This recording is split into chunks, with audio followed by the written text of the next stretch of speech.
Don't miss any content. Don't forget to subscribe and click the notification bell. 1995-96 season, Manchester United are trailing by 3-0 at halftime, decided to change their jerseys and wear another one for the second half.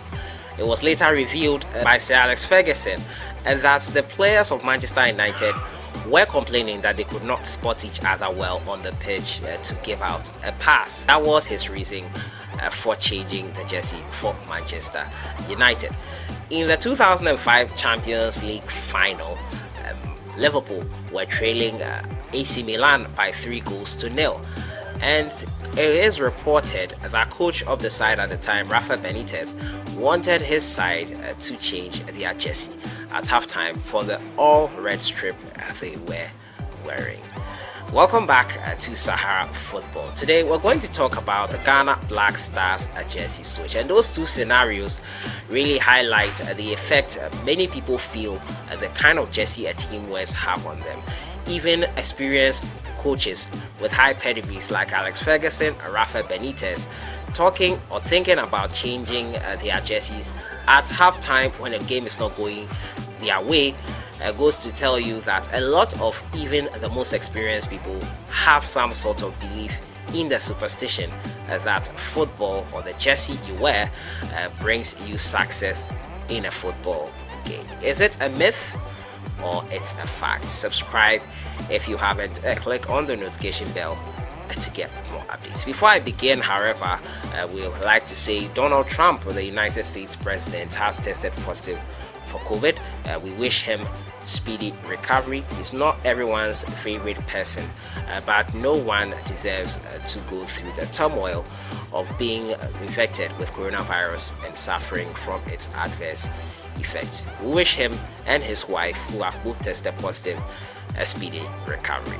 Back to the Black Stars matter. Now, recently, when I brought that news yesterday, that the Ghana Black Stars were going to change their jersey and that they had decided Puma were going to change the jersey to a yellow strip, that is, with some black shades on it. And there was a lot of interesting comments coming through. Many people said the white one does not give us good luck, and there were others also insisting that we have to revert to our traditional colors, which is the yellow one.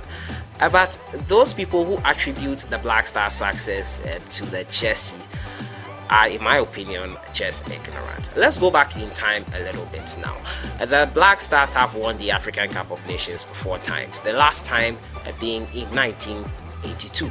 Now, in 1982, the jersey they wore at the time was not the yellow jersey many people think will bring us or attributes to a lot of success. Now, between 1982 and 2002, which was the last time the Ghana Black Stars ever wore that yellow jersey, the best performance in that jersey came when we reached the final of the African Cup of Nations in 1992. And now that squad within that period were really star-studded, but they did not bring us significant success as we would have thought. The likes of Abedi Pele, Tony Yeboah, Prince Pole, Siapia was also in there. They did not bring us the success we thought we would get, redefining or emphasizing that the whole is greater than the sum of the individual parts. The individuals were amazing, but as a whole or as a team, they were not producing the results we wanted. They failed to qualify also for the World Cup ever in their history, missing out on so many occasions. But after the jersey change, after 2002, we switched the white jersey.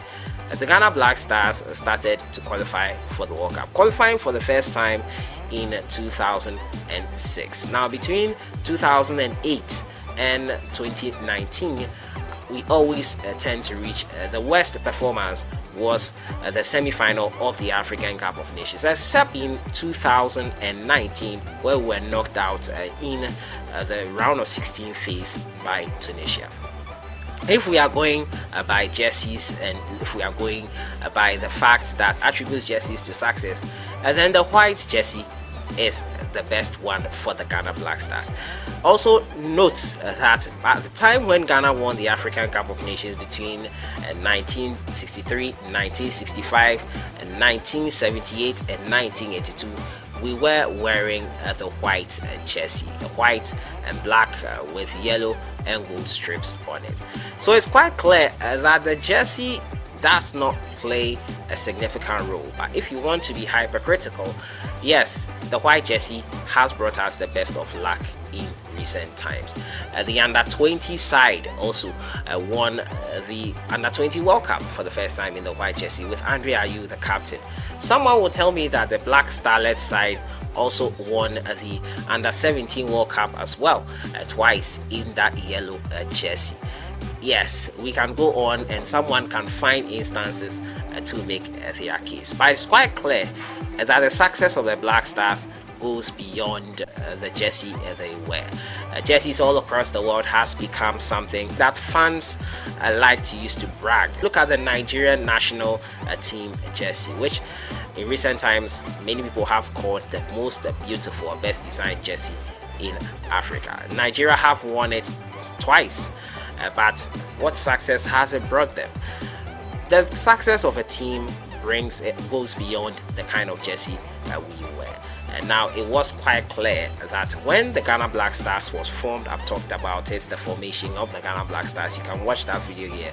The success of the Ghana Black Stars was all down to one man, and that is Ohenejan, who was tasked after independence by Dr. Kwame Nkrumah to bring about the formation of a team that will rival many countries across the world. Now, around 1960, Kwame Nkrumah publicly declared his reason for promoting sport and football in particular in the country. Now, in one of his speeches to delegates at the West African Soccer Federation in the Ambassador Hotel in Accra, he is noted as saying that knowing the tremendous parts that sports can play in development of African personality, I propose to encourage its promotion here in Ghana. In June 12, 1960, in a message to the annual conference of Ghana Amateur Football Federation at Ho, Kwame Nkrumah hinted the formation of a model club. Among other things, he said, "My interest is so keen that I promise in the near future to encourage the formation of a model football club which will offer leadership and inspiration to football clubs in the country. This club shall be known as the Real Republicans," which I have talked about in a separate video on this channel, to commemorate the launching of your 3-year development plan. I need not remind you that football is now in the forefront of Ghana. It is in fact our national game. That government at the time was committed to development of football and sport in general in the country, hence the success story of that era. Ohenejan was also an astute and industrious man at the time, appointing C.K. Jemfi. At the time Ohenejan was employing foreign coaches, he sent out former players, including C.K. Jemfi, to go outside and go and learn the trade of coaching. C.K. Jemfi came into the country and coached the Ghana Black Stars to their first ever African Cup of Nations titles in 1963 and 1965. He was the third Ghanaian footballer trained as coach. It is quite clear that there was a national policy towards achieving results. Joseph Emba, who was the head coach at the time due to financial constraints, was removed from the post, and C.K. Jemfi was made the head coach at the time. When C.K. won the 1963 Gold Cup, almost immediately after becoming head coach, Ohenejan was quick to praise him and the feat he had achieved. C.K. Jemfi went on to win the African Cup of Nations in 1963 and 1965, as well as lead the team to the 1964 Tokyo Olympic Games and to win the Azekwe Cup for keeps in 1965. He returned to lead the Black Stars to their fourth and last African Cup of Nations in Libya in 1982. Now in 1978, when Ghana won its third continental title, a general head of state of the time, Kutu Echampong, was also Commissioner of Sports and had appointed Colonel Simpe Asante as his personal assistant. So the government's love for sports was very high. Due to this, they arranged for the Black Stars to go on a pre-tournament training tour in Brazil for the second time to prepare them adequately for the tournament. Ghana won the African Cup of Nations 4 times because they had visionary leaders and committed players who were willing to die for their motherland. Ghana won because there was a united support front.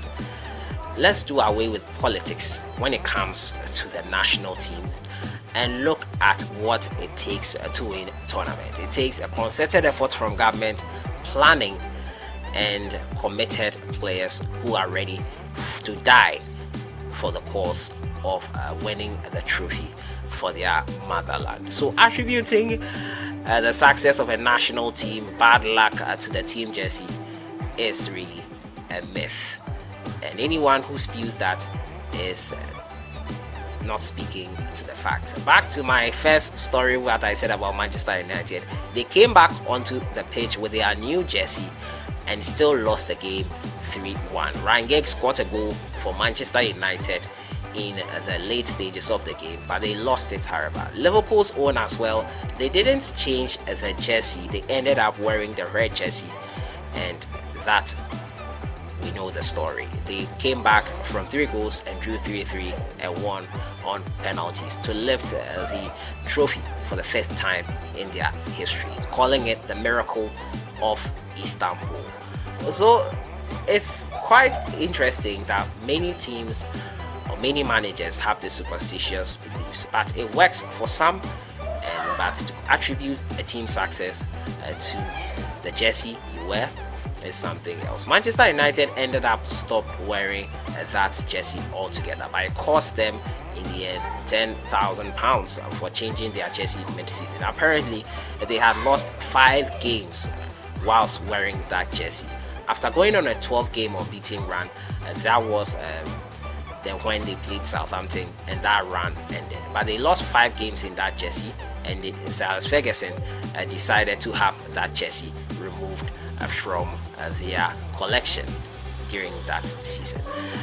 Superstition can work sometimes, but all you have to remember is that superstition, for it to work, needs the human element. Your beliefs define you and whatever you can achieve. If you have a limiting self-belief, that will be your reality. Winning a tournament by a national team goes far beyond the jersey colors that they wear. Let me know your thoughts in the comments box on this. Do you agree with me? Do you still believe that the Ghana Black Stars' success in the past is related to the jersey? Do you have any stories of jerseys helping a team win tournaments, a team that has changed their jersey at halftime and won the game or something? Let me know your stories, everything in the comments box. I'll see you guys in the next one. Have a great weekend.